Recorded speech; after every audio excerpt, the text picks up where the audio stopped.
All right, everyone, welcome back, and welcome to Module 7.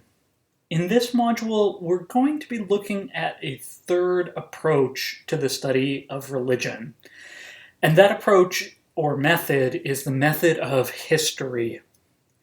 Your reading for this module is a selection, part of a chapter from Lee Schmidt's book, Consumer Rights: The Buying and Selling of American Holidays.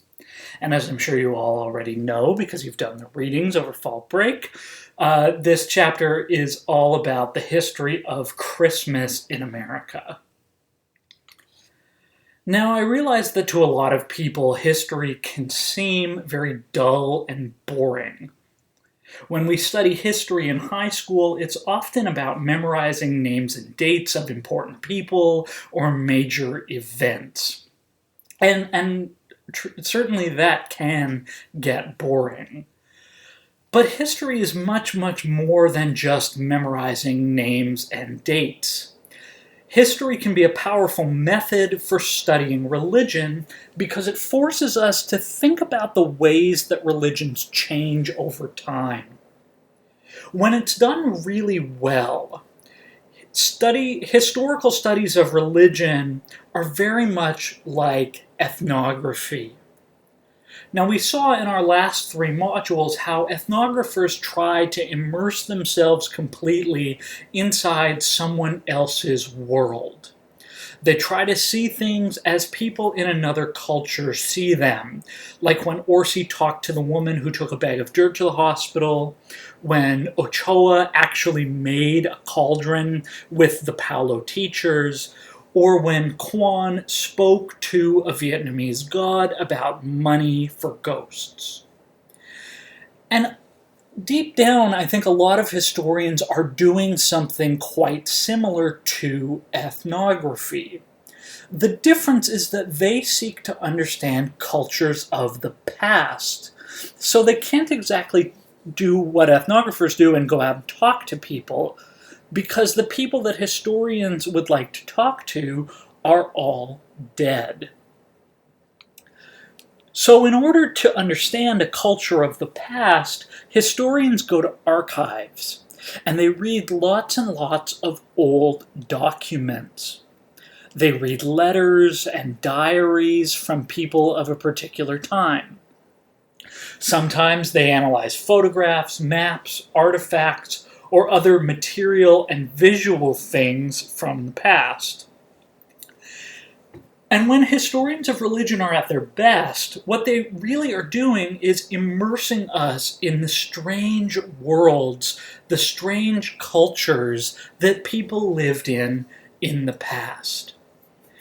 They help us understand how people of a different time experienced and practiced and thought about religion. Often the worlds that historians can show us are really wild and strange because people in the past had such different understandings of the world than we do today. And so historians of religions show us the remarkable diversity of ways that people in the past understood the role of religion in the world, and even the meaning of religion itself. People in the past did things really, really differently than we do things today. So history can be a powerful way of studying religion because it presents us with people whose lives were very different than our own, and whose ways of thinking are totally foreign to us today. History, though, is also really powerful, I think, as a way of studying religion because it can show us how we got to where we are today. It can show us how the things that we now take for granted were once new and surprising things. And so, let's think about Lee Schmidt's history of Christmas. This chapter is all about figuring out how Christmas came to be the way it is in America today. Now, since this is an online class and I don't get to see you and talk to you all face to face, I don't want to make too many assumptions about where students come from or what you have or haven't experienced. So, let me say, if you're new to the United States and you've never experienced an American Christmas before, Christmas is a big deal in America. It is without a doubt the biggest annual holiday in the country. The success or failure of the entire American economy depends on how much money people spend on Christmas decorations, Christmas food, and Christmas presents. It is one of the only guaranteed holidays for everybody in America, no matter what their job happens to be. So Christmas is hands down one of, if not the most important days every year on an American's calendar. And just so we're all on the same page, let me explain a few of the things that are associated with a typical American Christmas today. These things include eating turkey or ham or just lots and lots of food with your family, attending parties for work or other large organizations to which you belong, decorating with the colors red and green, giving and receiving gifts wrapped in special paper, hanging colored lights on the outside of your house, putting up a spruce or a fir tree inside your home and decorating it with special lights and ornaments, and also hanging special socks on the mantle above the fireplace or on a shelf so that gifts can get stuffed into them. And also, for most American children, Christmas involves receiving presents from a magical man named Santa Claus who flies in a traveling sleigh pulled by reindeer who looks more or less like the guy you see on the screen drinking a Coke. Now, as the name suggests, Christmas is also a religious holiday in America. The name Christmas comes from Christ Mass, which was a feast day on the liturgical calendars of the Anglican and Catholic Christian churches. Christ Mass was a feast that celebrated the birth of Jesus. And Christmas is currently one of the most important religious occasions of the year for American Christians, especially for American Protestants.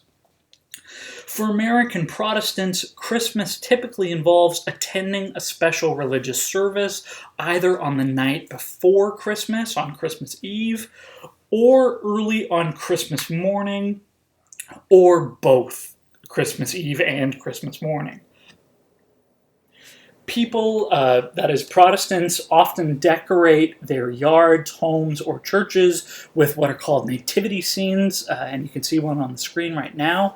Nativity scenes are basically mass-produced sculptures that imagine Jesus as an infant, and often they show him as a baby surrounded by his parents, some animals, angels, shepherds, and also, of course, the three wise men. Because Christmas is such an important holiday, and because of its religious associations, I think a lot of Americans tend to assume that Christmas is something ancient and unchanging. People might admit that some of the specifics have changed, but in a lot of people's minds, I think there's some kind of pure, ancient Christmas that has come down through the ages or dropped right out of the sky. If Americans do think that Christmas has changed, usually they think that it's changed for the worse. Just about every single year, there's some religious group or another that creates a big public campaign of billboards or of leaflets that they mail to people that say things like, "Keep Christ in Christmas," or "Jesus is the reason for the season," or something like that. These advertising campaigns are usually conducted by Christian groups, and they suggest that Christmas has gotten worse because it's lost touch with its supposedly pure religious roots. The accusation of ads like this is usually that Christmas in America has become too commercial and not religious enough. That Americans in recent years have somehow corrupted Christmas by buying too many gifts, shopping too much, going to too many parties, or so on and so on, and that these things are happening at the expense of religious observance. So, with all of that swirling in our minds, we can look now more closely at the kinds of arguments that Schmidt's chapter is making about religion and culture. His arguments are a little bit subtle, but once you see them, it becomes really clear why this chapter is just so interesting. And to start with, one of his big arguments, one of his most important arguments, is that the American traditions of Christmas that we know today are absolutely not ancient. Not ancient at all. In fact, Schmidt argues that Christmas as we know it today didn't really exist until about the late 1800s. Now that might seem very old, but it's really not that old in the grand scheme of things. It's just over 100 years ago. And that's really not old at all, especially because people generally assume that Christmas started thousands of years ago. You might think about it this way. Schmidt is suggesting that the United States of America as a country is actually older than most of the traditions of Christmas that we're familiar with today. Take a look at the list that Schmidt talks about on the first 2 pages of the reading, on pages 106 to 107. This is a list that was produced by a poet named Leigh Hunt in the year 1837. And this list outlines what Hunt thought were all of the great things about Christmas. His list about what is so great about Christmas includes such weird activities as a game called Hunt the Slipper, something else called Saluting the Apple Trees, and eating goose pie. I mean, right? That's a pretty strange picture of Christmas by modern American standards. What's even stranger, according to Schmidt, is what Hunt's list leaves out. On page 107, Schmidt says, quote, "What's still more striking from this list is the absence from Hunt's inventory of so much that is often taken to be the essence of the modern Christmas. In his list, we find no holiday shopping, no Christmas windows, no stockings, no Santa Claus, no reindeer or snowmen, no toys, no Christmas cards, no tree circled by presents, no Christmas Eve services, no Sunday school celebrations, no elaborate church decorations, no bazaars, no nativity scenes, no wise men, no angels. By both religious and secular measures, modern forms of observance are scarce in Hunt's tallying of Christmas," unquote. So, in other words, what Schmidt is trying to point out is that there would be practically nothing recognizable to us today if we took a time machine back to a Christmas celebration in 1837. Almost nothing would be recognizable at all. So modern Christmas traditions must come from roughly around that time or after that time. And so Schmidt wants to figure out what those modern Christmas traditions are and how and when they came to be. Let's look at Schmidt's discussion of some of the older traditions associated with Christmas before it started to change and become more modern. These older traditions really illustrate the changes that start to happen in the mid-1800s when Christmas starts to look more like the holiday that we celebrate today. The first thing Schmidt observes is that before its modern transformation, Christmas used to be 12 days long. It wasn't just one day, it was an entire season. You know that kind of weird Christmas carol about the 12 days of Christmas, where someone gives their lover 2 turtle doves and a partridge in a pear tree? That happens to be a very, very old song that describes the old way of celebrating Christmas. In that old reckoning, the Christmas season began on December 25th, which I already mentioned was called Christ Mass. The season then lasted 12 days, ending on another feast day.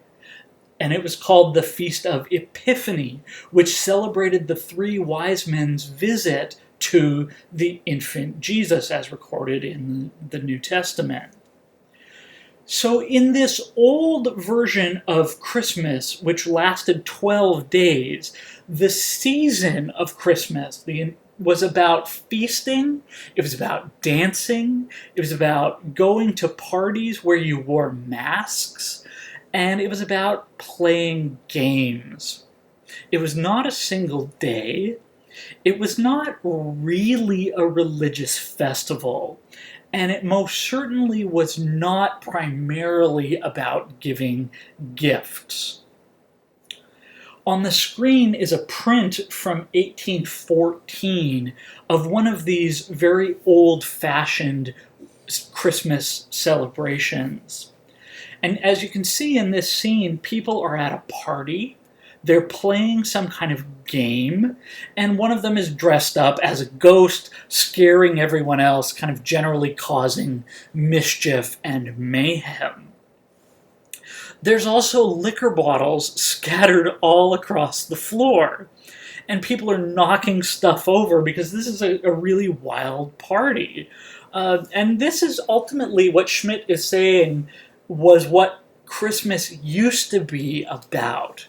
It was about drinking, parties, games, and mischief. And then comes the real shock. Look at what Schmidt says in the first paragraph on page 109. He says, quote, "Within this drawn-out period of celebration, the rites of the New Year were high points," unquote. So what he's saying is that New Year's Eve and New Year's Day used to be much more important to Americans than Christmas. New Year's Day was the most important day of the 12 days of the season. Christmas was just a very minor religious holiday that kicked off this season of festivals and parties.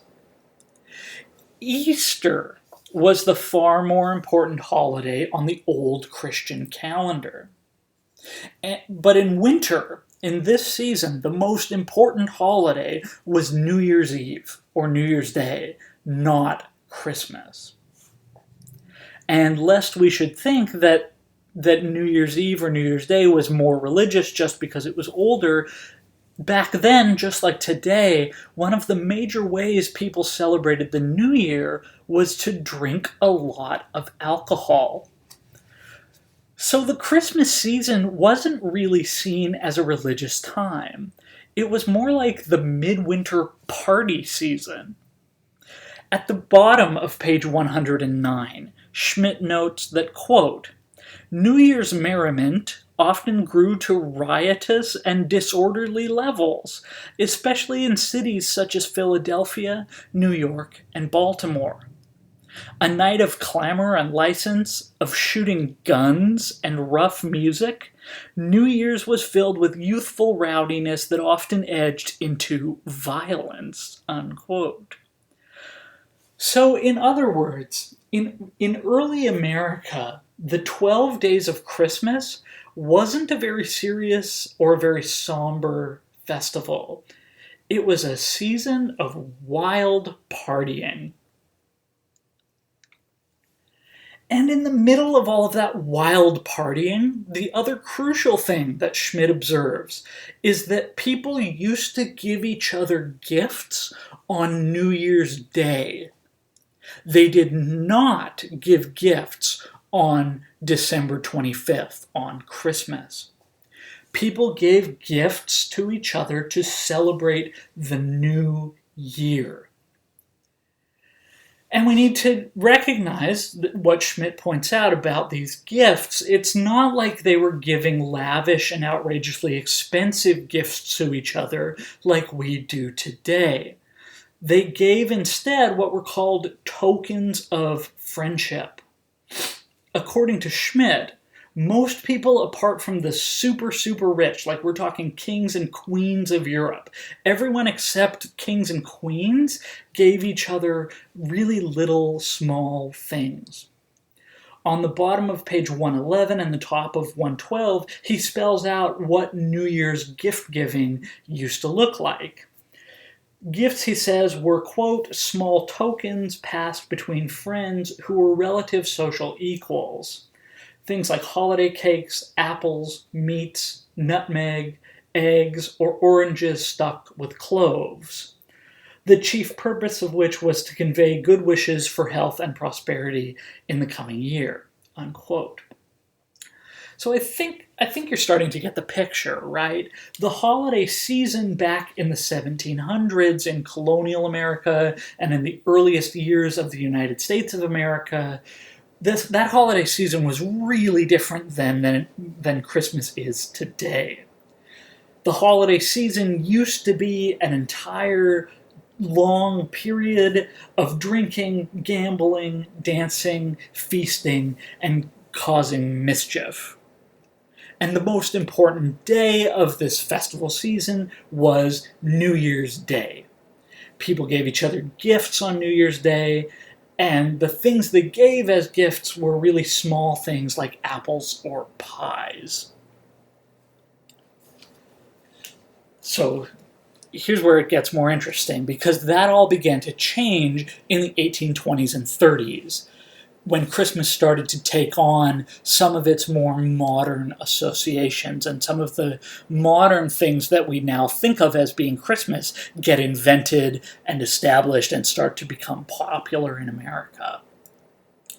And one of the key things that started to change was that Christmas became more about shopping.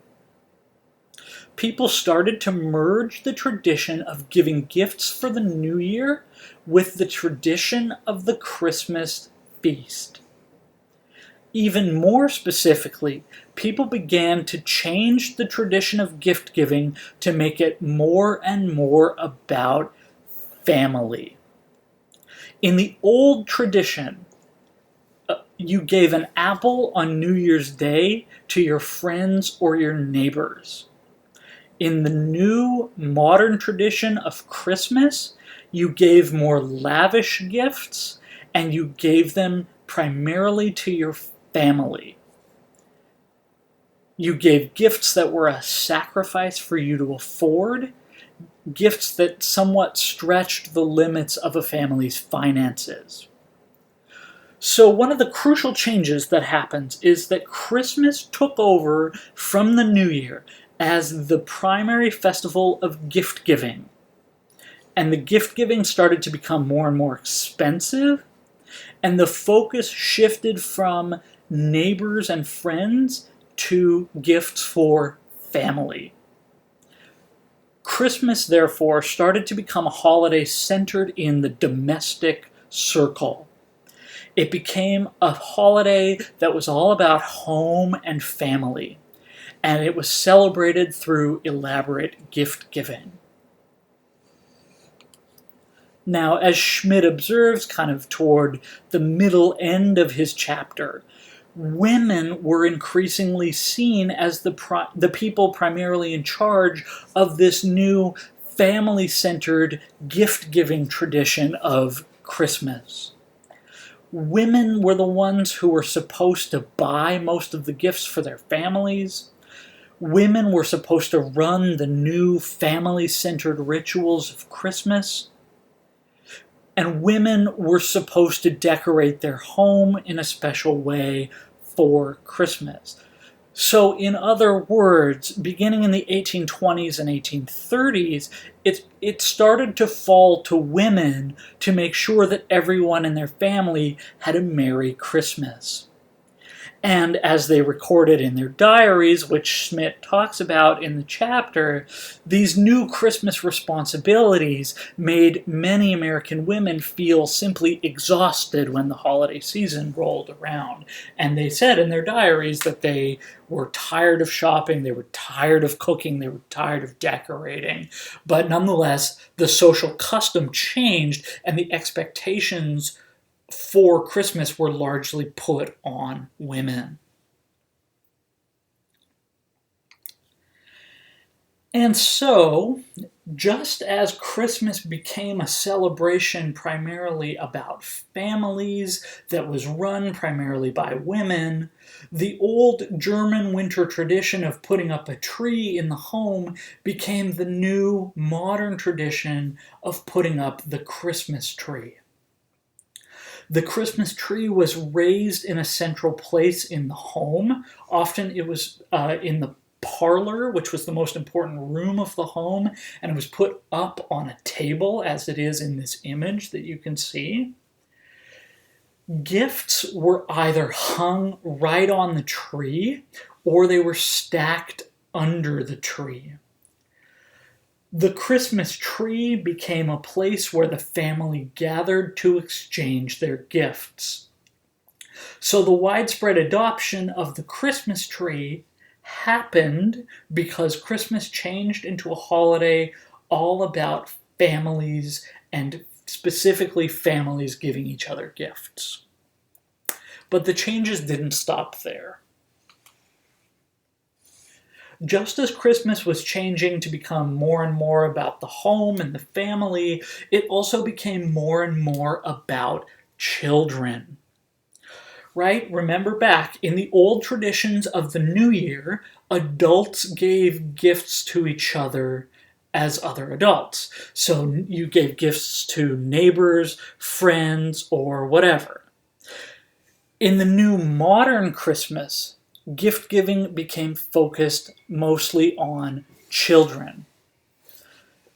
Parents were supposed to buy lots of presents for their kids, and they weren't supposed to just buy apples or pies or oranges or that kind of stuff. They were supposed to buy toys and candy, specific presents that were meant just for kids.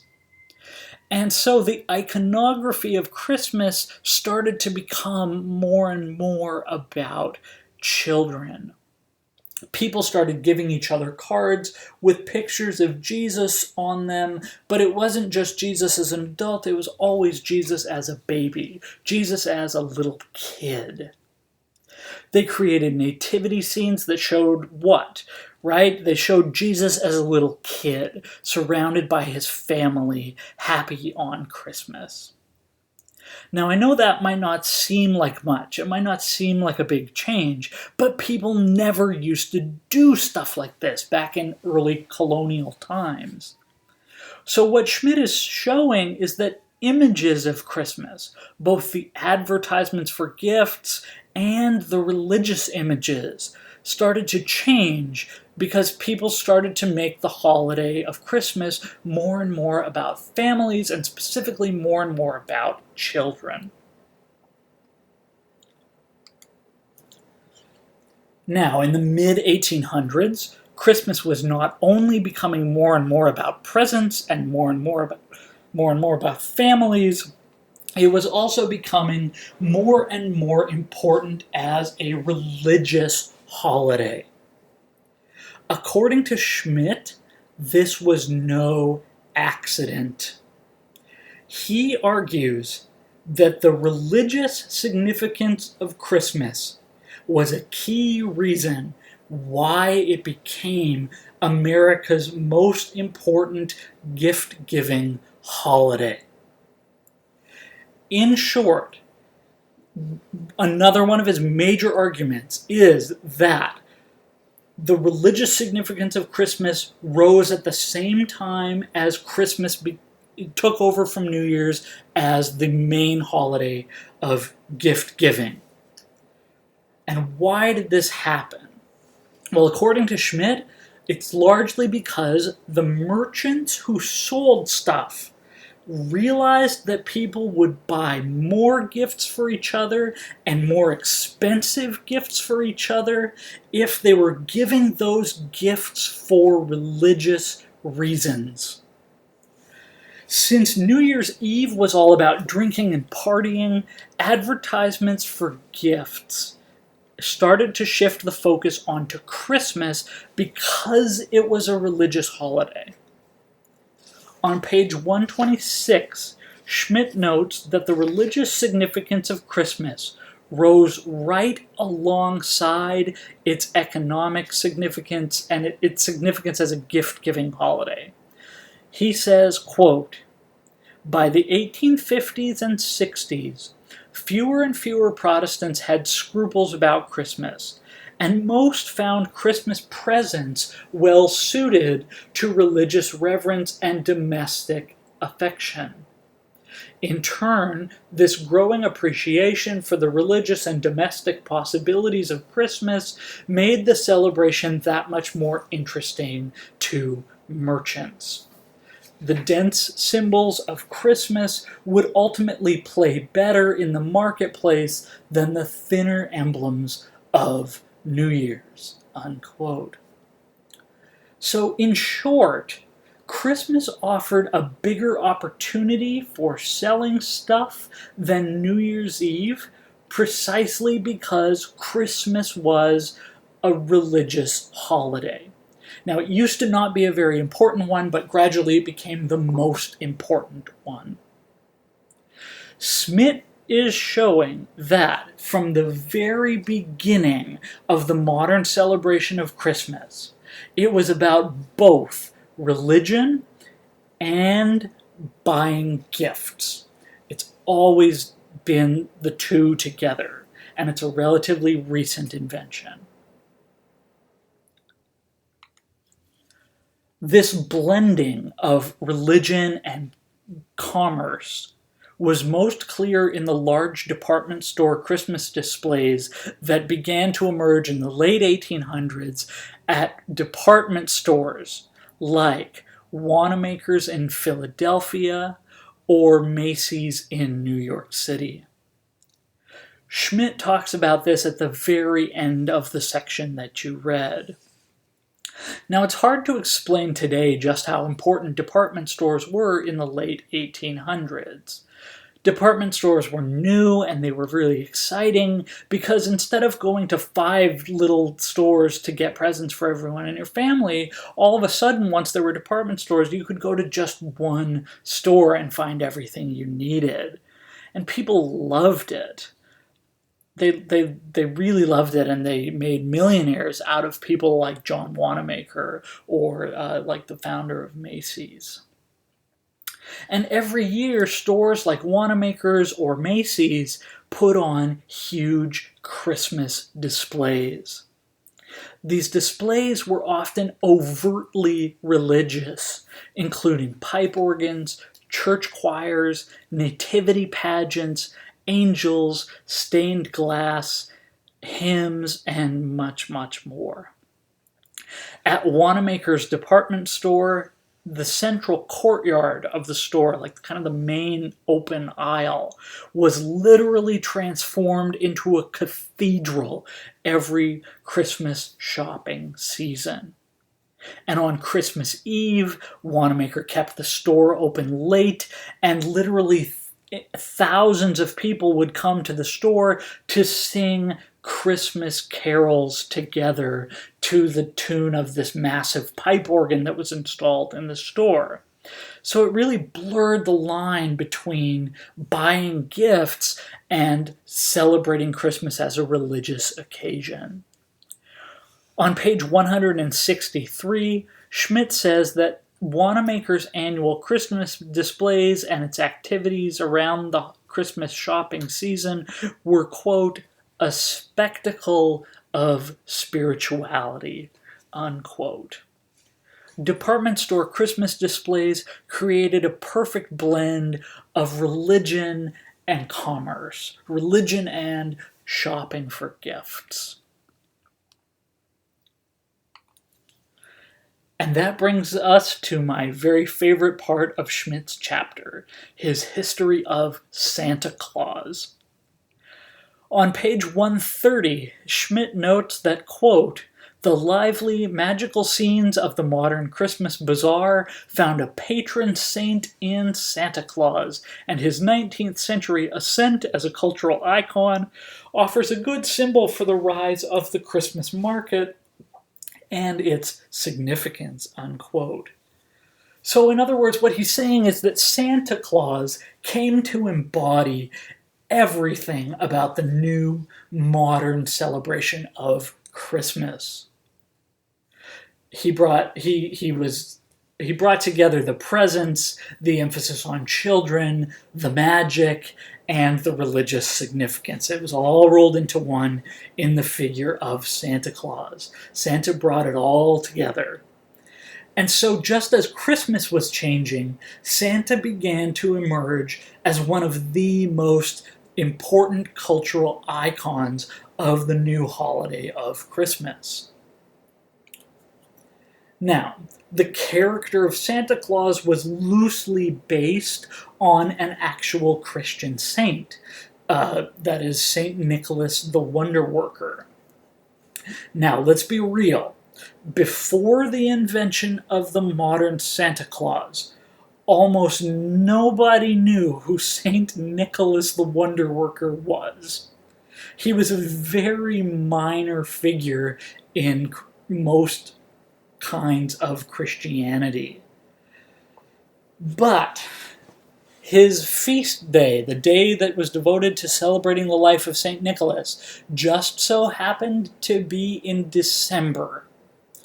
And the legends about him just so happened to say that he secretly gave gifts to people.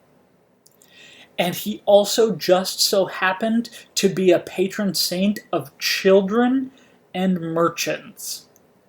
So, right, you can see where this is going. St. Nicholas was a perfect figure to be brought into the mythology of the new holiday of Christmas, where gift-giving and religion and children and families were all very important. So then, St. Nicholas began his transformation into Santa Claus. Look at these images on the screen. These are all from page 133 of Schmidt's text, but I found better versions of them that are clearer, and some of them are colorized. They're just fantastic.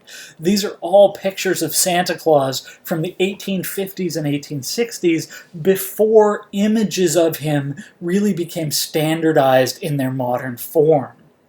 I mean, just look at these things. They're amazing, and they're totally insane from a modern perspective. In the top left image, Santa is basically a woodland elf in the old Scandinavian sense, right? He's tiny, he looks kind of mean, he's smoking, and he basically seems like a mountain man who just wandered into somebody's house straight out of the woods. Or look at the image on the far right. This is another picture of Santa from around the 1850s, and here Santa Claus looks like he's about half human and half goat. it's weird and it's striking. There are some elements that are familiar, like his beard and his sack full of toys, but in other ways they're just really, really different. And it shows that this transformation of St. Nicholas into Santa Claus happened kind of gradually. It didn't happen immediately overnight. And then there's my absolute favorite picture, which is the one at the bottom, right? Where Santa Claus is the guy sitting at the front. He's dressed like George Washington. He doesn't have a beard. He's skinny. And he's riding on a flying broomstick with a real singer. That's a real singer. Her name was Jenny Lind, and she was basically the Beyonce of the 1850s. She was this super popular singer. So these images are totally bizarre and totally different than anything we would recognize as Santa today. And so it shows that something like Santa Claus has this complicated history. St. Nicholas underwent these transformations and started to appear as Santa Claus, but for a while people didn't really know exactly what Santa Claus looked like, and it took time for the images that we would recognize to develop. The images of Santa that are recognizable today really began in candy shops and toy store advertisements. These were stores that sold things specifically for children.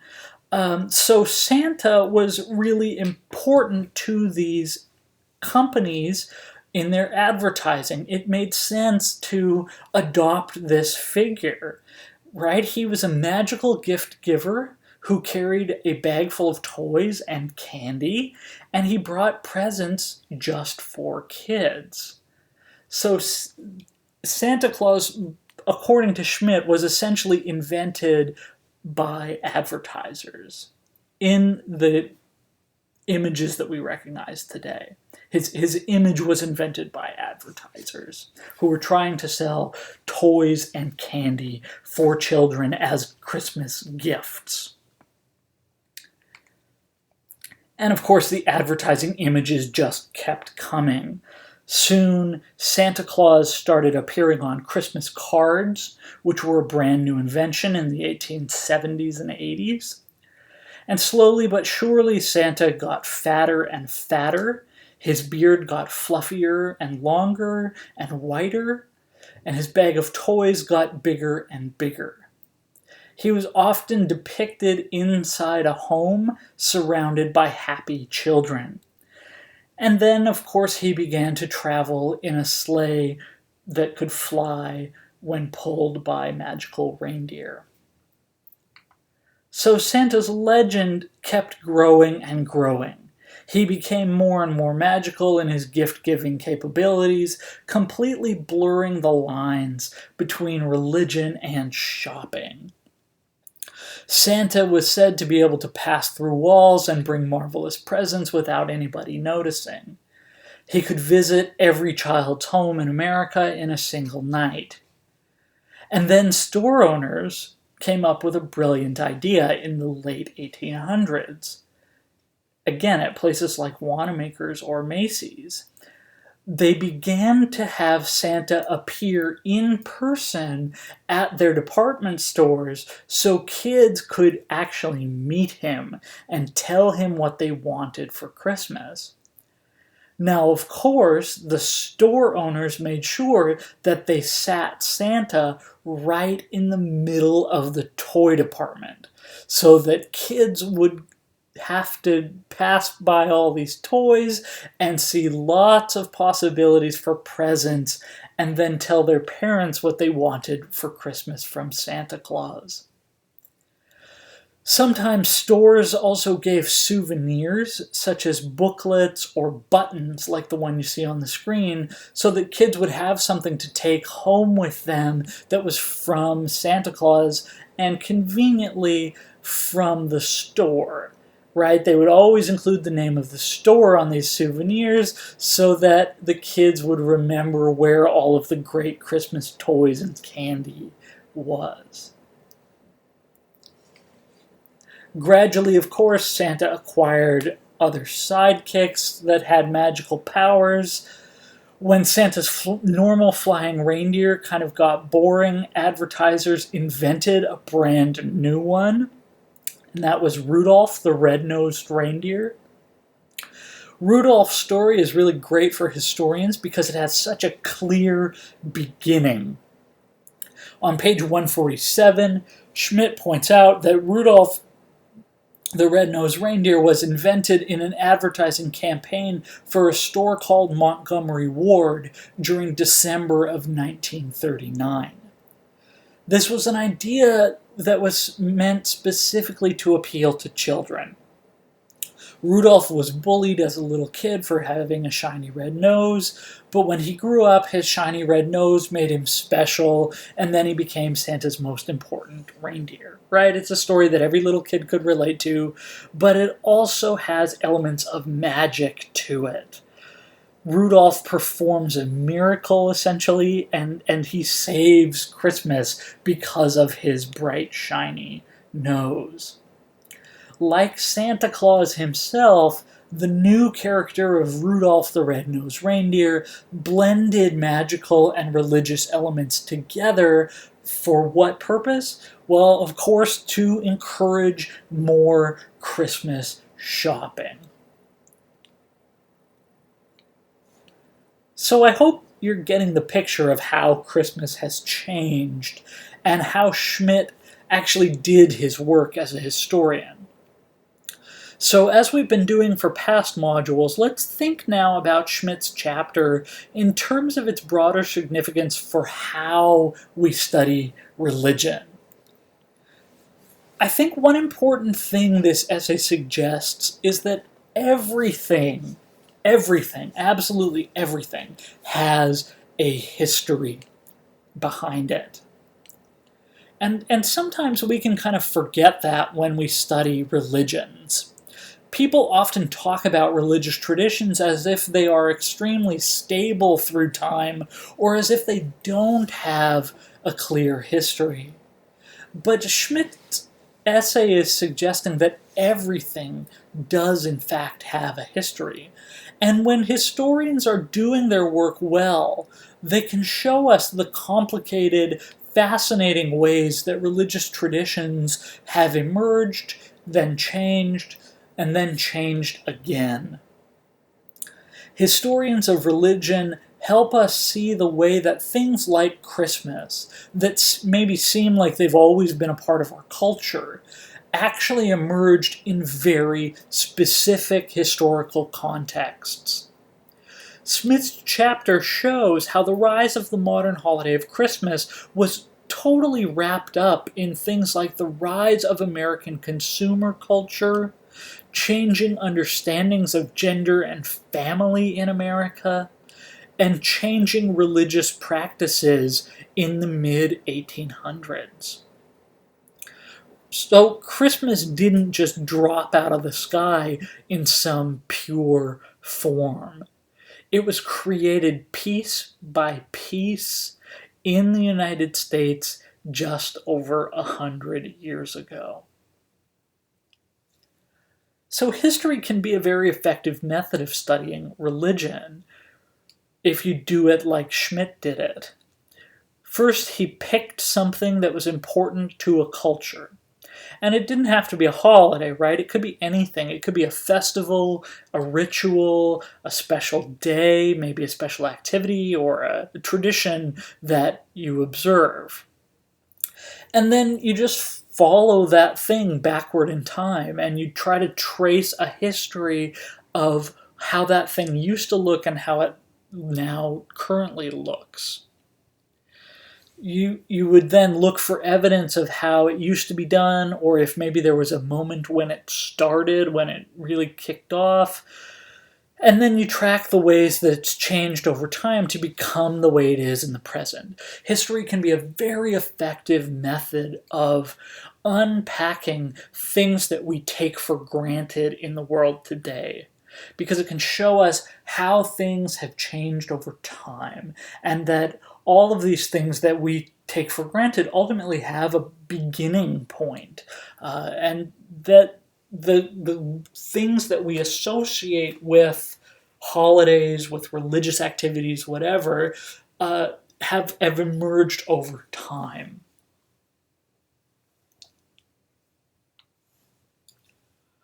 Another thing this essay is really good at is showing the complicated relationship between religion and culture in the United States. Culture is our key word for this module, and this essay is really useful, I think, for thinking about the relationship between religion and culture. The cultural phenomena that Schmitt looked at occupies a kind of gray area, right? He's looking at things that blur the line between what is religion and what is not religion. Think again about Santa Claus, right? The origins of Santa Claus are religious in a sort of vague way. He is loosely based on this figure, St. Nicholas. But more importantly, he's wrapped up in the mystery and the specialness of Christmas, even the religious specialness of Christmas, right? Santa gives gifts in a magical and secret way. So he's not exactly a religious figure, but he's definitely not a completely secular character either. So by tracing the history of Santa Claus, by looking at the actual images that show the physical ways that Santa's appearance has changed, and by examining the context in which images of Santa first appeared, Schmitt can show that that Christianity and the cultural activity of shopping for gifts have always gone hand in hand when it comes to Christmas. Ever since modern celebrations of Christmas began, the religious significance of the holiday has always been tied up with things like the giving and receiving of presents, sending cards, buying gifts, going to the store, and decorating the house. There's no firm line between the religious elements of Christmas and the non-religious elements of Christmas. The history of Christmas makes it hard to draw a firm line in the sand and say, well, this is religion or this is not religion. And so when people say that Christmas is losing its religious significance or that it's become too commercial and it's not religious enough, Schmitt's essay really is pointing out that those folks that say that today are participating in a debate that's been going on as long as Christmas has existed. Ever since modern Christmas celebrations began and Christmas took over as the main gift-giving holiday, there's been a kind of push and pull between whether its religious or its cultural aspect is the most important thing about Christmas. And there's frankly simply no evidence from history that Christmas was ever a purely religious holiday in America. It's always been about both religion and commerce together. Okay, so that's all for this module. In the next module, we'll continue to think about the method of history as a way of studying religion. And we'll be reading an outstanding essay by an exceptional historian of religion from Harvard named Catherine Breckes. And Breckes looks at how the study of history can challenge our assumptions about religion, specifically in relation to the issue of gender. So, as always, please feel free to email me if you have any questions at all about this class. And I know it seems a long way off now, but you should really start thinking about your final papers for this class. Try to get a sense of maybe what topics might interest you and what method you might want to use for your final paper. I've posted some guidelines for that paper onto the main page of the course website, so make sure you take a look at those as soon as you can.